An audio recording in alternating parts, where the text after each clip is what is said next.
الرجيم بسم الله الرحمن الرحيم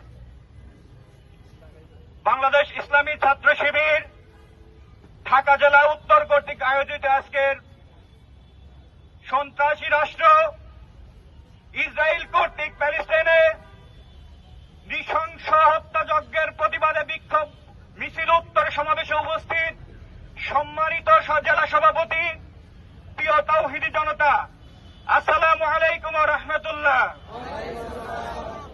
আপনারা জানেন এই শরণার্থী গোষ্ঠী ইসরায়েল যারা প্যালেস্টাইনে অভিবাসী রূপে সেখানে গিয়েছিল, পরবর্তীতে মার্কিন যুক্তরাষ্ট্র যুক্তরাজ্যের পরোক্ষ মদদে তারা সেখানে অবৈধভাবে রাষ্ট্র বিনির্মাণ করে।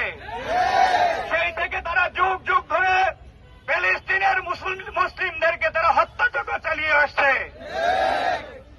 আমরা এই বিক্ষোভ মিছিল থেকে স্পষ্টভাবে জানিয়ে দিতে চাই, বিশ্ব মোড়লদের দৃষ্টি আকর্ষণ করতে চাই, ইসরায়েলকে সন্ত্রাসী রাষ্ট্র হিসেবে ঘোষণা করতে হবে। প্যালেস্টাইনদেরকে মুক্ত হওয়ার জন্য যাবতীয় কার্যক্রম তাদের চালাতে হবে। আরব বিশ্বের রাষ্ট্রদের আমরা দৃষ্টি আকর্ষণ করতে চাই, আপনারা মায়া কান্না দেখাবেন না। আপনারা ফিলিস্তিনকে মুক্ত করার জন্য মার্কিন যুক্তরাষ্ট্র ও ইসরায়েলের সামরিক সেনা সদস্য রয়েছে আরব আমিরাতে, সেখান থেকে তাদেরকে উৎখাত করতে হবে। তাদের ফিলিস্তিনের উপর চলমান নৃশংসতা ও বর্বরতা এবং কাপুরুষোচিত যে নির্যাতন তারা চালিয়েছে, আমরা তার তীব্র নিন্দা জানাই।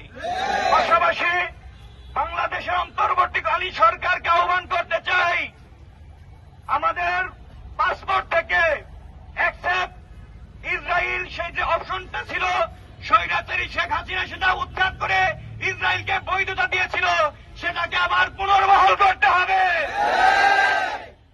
বাংলাদেশে ইসরায়েলের যে অস্ত্র পেগাসাস সেটাকে নিষিদ্ধ করতে হবে, তার কার্যক্রম বন্ধ করতে হবে।